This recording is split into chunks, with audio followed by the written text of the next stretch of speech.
জি ভাইয়া, এই এলাকাটার নাম হচ্ছে কেকপল্লী।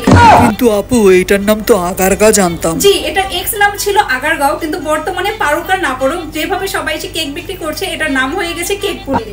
ভাইয়া 1 ঘন্টায় প্রায় 50টার কেক আমি বিক্রি করে ফেলেছি। এটা হচ্ছে আমার সবথেকে ভাইরাল মাথা নষ্ট কেক। এইটা যে একবার খেয়েছে সেটা বারবার খাওয়ার জন্য এখানে এসেছে। আরে বাবা সরেন তো, এখানে আমি কেক বিক্রি করতেছি, আগে এসে এখানে আমি কেক বিক্রি করব। ওই জায়গায় কি আপনার নাম লেখা ছিল নাকি? যে আগে আসবে সেই এখানে কেক বিক্রি করবে। এই কেকপল্লী ভাই, এই কেকপল্লী শুধুমাত্র ভাইরাল হইছে ভাই আমার কারণে ভাই। আমি এখানে এসে কেক বিক্রি করি, সকাল সকাল আসি বলে এই মহিলা আমার এই জায়গাটা দখল করে ফেলছে।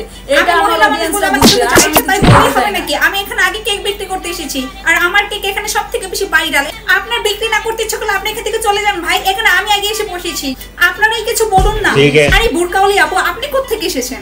বুরকাওয়ালি কি রে? আমি এখানে সকাল সকাল সবার আগে কেক বানিয়ে নিয়ে এসেছি, নিজে কেক বানিয়ে। আরে বুরকাওয়ালি আপু, আপনি কোথা থেকে আসছেন? আসলেই তো পুরান পাগলে ভাত পায় না, নতুন পাগলের আমদানি। আপনি কোথা থেকে এসেছেন আপা? কেক বিক্রি করে ভাইরাল হইতে আসছি। এই যে আপা, হ্যালো আপা, আপনি কি কখনো কেক বানিয়েছেন নাকি? একটা কিছু বানিয়ে নিয়ে এখানে দাঁড়িয়ে আসলেই হলো। এই ছোট লোকের দল, তোরা খালি একাই ভাইরাল হবি রে। এইখানে শুধুমাত্র ভাইরাল কেক চলবে, ভাইরাল কেকের প্লেস এইখানে। আমার কেকের উপরে ভাই এখানে কোনো কেকই হয় না। একটা কেক 8 পিস হয়, বিশ্বাস করবেন না সবাই, আমার এখান থেকে কেক খেয়ে যাবেন।